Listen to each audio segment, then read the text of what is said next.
நம்முடைய பிதாவாகிய தேவனாலும் கர்த்தராகிய இயேசு கிறிஸ்துவினால் உங்களுக்கு கிருபையும் சமாதானமும் பெருகுவதாக. நாளிலும் கூட நமக்கு ஜீவனை தந்ததும் இல்லாமல் தயையும் பாராட்டினார் அல்லவா? அவரை துதிக்கலாமா? எந்தன் தாழ்வில் என்னை நினைத்தவர், எந்தன் தாழ்வில் என்னை நினைத்தவரே, உந்தன் நாமம் உயர்த்திடுவே. எந்தன் தாழ்வில் என்னை நினைத்தவரே, உந்தன் நாமம் உயர்த்திடுவே. எண்ணில் அடங்கா நன்மைகள் செய்பவரே, நன்றியாலே துதித்திடுவேன். எந்தன் தாழ்வில் என்னை நினைத்தவரே, உந்தன் நாமம் உயர்த்திடுவேன். கடந்த நாட்களில் கண்ணின் மணி போல் கருத்துடன் நீ காத்தீரே. கடந்து வந்த பாதையில் தினமும் கரம் பிடித்தே அதிசயமா. இயேசுவே இரட்சகா, ஆசையோடு வாழ்த்துகிறே. இயேசுவே இரட்சகா, ஆசையோடு வாழ்த்துகிறே. எந்தன் தாழ்வில் என்னை நினைத்தவரே, உந்தன் நாமம் உயர்த்திடுவே. எண்ணில் அடங்கா நன்மைகள் செய்தவரே, நன்றியாலே துதித்திடுவேன். எந்தன் தாழ்வில் என்னை நினைத்தவரே, உந்தன் நாமம் உயர்த்திடுவேன். பகுதி வாசிக்கலாமா?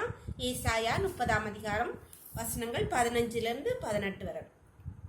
நீங்கள் மனம் திரும்பி அமர்ந்திருந்தால் ரட்சிக்கப்படுவீர்கள். அமெரிக்கையும் நம்பிக்கையுமே உங்கள் பலனாயிருக்கும் என்று இஸ்ரவேலின் பரிசுத்தராயிருக்க கர்த்தராகிய தேவன் சொல்கிறார். நீங்களோ அப்படி செய்ய மனதாயிராமல், அப்படியல்ல, குதிரைகளின் மேல் ஏறி ஓடிப்போம் என்கிறீர்கள், அப்படியே ஓடிப்போவீர்கள்.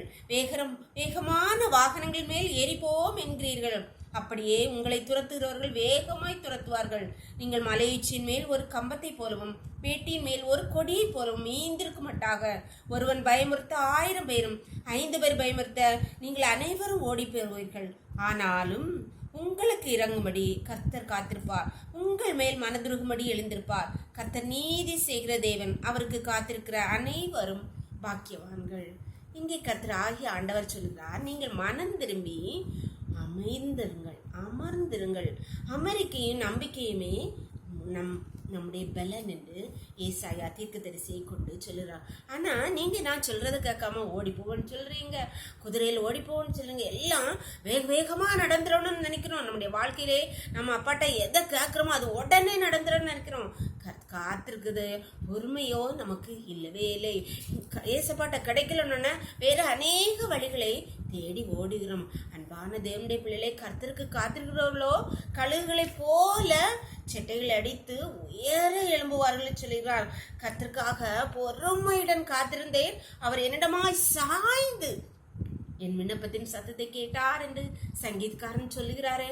அன்பான தேவனுடைய பிள்ளை, நாம் இப்படி செய்தால் கர்த்தரை விட்டு நாம் அங்கே இங்கே ஓடி போனாலும் அவர் என்ன, ஆனாலும் நீ அப்படி செய்தாலும் நான் உனக்கு இறங்குவேன், நான் உனக்கு மனதுருகும்படி எழுந்திருப்பேன்னு சொல்லுகிறார்.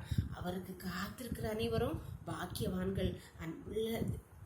அன்பான தேவனுடைய பிள்ளைகளை, காத்திருங்கள். கர்த்தருடைய வேலை வருமட்டாக கர்த்தருக்காக காத்திருங்கள். அவர் நிச்சயமாய் உங்களிடமாய் சாய்ந்து உங்கள் விண்ணப்பத்தை அவர் கண்டிப்பாக கேட்பார். ஜெபம் பண்ணலாமா? எங்களை நேசிக்கிறீங்களே அன்பின் தகப்பனே, தர்மையாக நாளை கூட எங்களுக்கு ஈவாய் தந்தீங்களேப்பா. நன்றியப்பா. நீ துதிக்கிறோமே போட்டுக்கிறோம். நாளின் காலை முதல் எம்மட்டுமா என்னுடைய தயவுள்ள உங்கள் கிருபை எங்களை தாங்கினதேப்பா. நன்றியப்பா. இப்பொழுதும் கர்த்தாவே, நாங்கள் எங்கள் வாழ்க்கையிலே நாங்கள் கேட்கிற ஒவ்வொரு காரியங்களும் கர்த்தாவே அப்பா உமக்காக பொறுமையோடு காத்திருக்க எங்களுக்கு கிருபை பாராட்டுங்கப்பா. உம்மை விட்டு தூரமாய் போகிற காரியங்களை எங்களை விட்டு அகற்றி போட்டுருங்கப்பா. கர்த்தருக்கு காத்திருக்கிற நாங்கள் பாக்கியவான்கள் கர்த்தாவே. நீர் எங்களிடமாய் சாய்ந்து எங்கள் விண்ணப்பத்தை கேட்கிறபடியா நன்றியப்பா. நீங்கள் மனதுருகி எங்களுக்கு இரக்கம் செய்ய முடியாது. நீர் எழுந்தருளியா நன்றி தகப்பனே. உங்களுடைய கருத்துல அடியாளின் பிள்ளைகளையும் தாழ்த்தி தருகிறோமப்பா. இந்த இரவுகளை மூடி மறைச்சுக்கோங்கப்பா. உங்க கிருபை ஒவ்வொருவரையும் தாங்குவதாக. சகல துதியும் கனமும் வல்லமையும் பலனும் ஞானமும் எங்கள் தேவாதி தேவன் ஒருவருக்கே செலுத்துகிறோம். இயேசுவின் மூல ஜெபங்கள் நல்ல தந்தையே. ஆமென், ஆமென். God bless you. கர்த்தர் உங்களை ஆசீர்வதிப்பாராக. ஆமென்.